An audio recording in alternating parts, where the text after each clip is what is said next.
Pernahkah kita dengar berita pergaduhan antara dua pihak disebabkan perkara kecil je?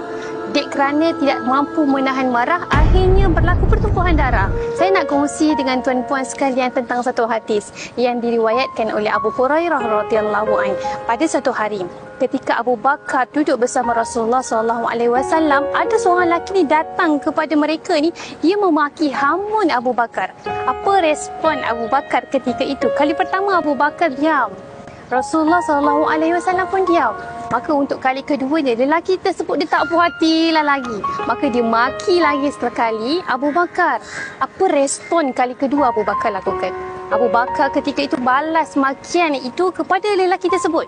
Maka apa yang dilakukan oleh Rasulullah SAW, yang awalnya Rasulullah duduk, Rasulullah bangkit lalu meninggalkan Abu Bakar dan lelaki tersebut. Lantas apa yang Abu Bakar lakukan?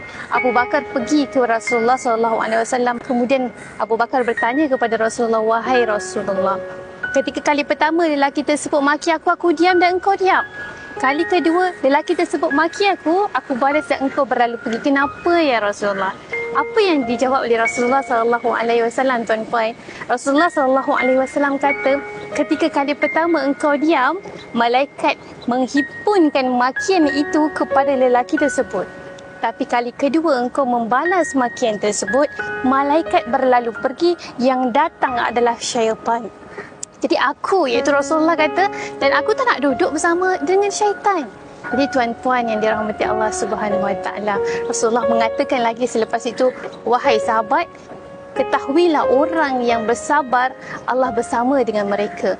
Allah bersama dengan orang-orang yang teraniaya." Jadi tuan-puan yang dirahmati Allah sekalian, apabila kita diuji ketika marah, bagaimana Rasulullah SAW ajar kepada kita cara untuk kita atasi perasaan marah ni. Baiklah, kalau kita marah ketika kita berdiri, maka kita duduklah. Dan ketika kita sedang duduk dalam keadaan marah, maka baringlah. Selain itu juga sahabat-sahabat yang dirahmati Allah, jangan lepas mulut kita untuk istighfar. Dalam keadaan marah kita cuba istighfar. Astaghfirullahalazim, astaghfirullahalazim, astaghfirullahalazim. Tuan-tuan, mudah-mudahan dengan zikir yang kita alunkan dapat meredakan api kemarahan kita dalam hati kita.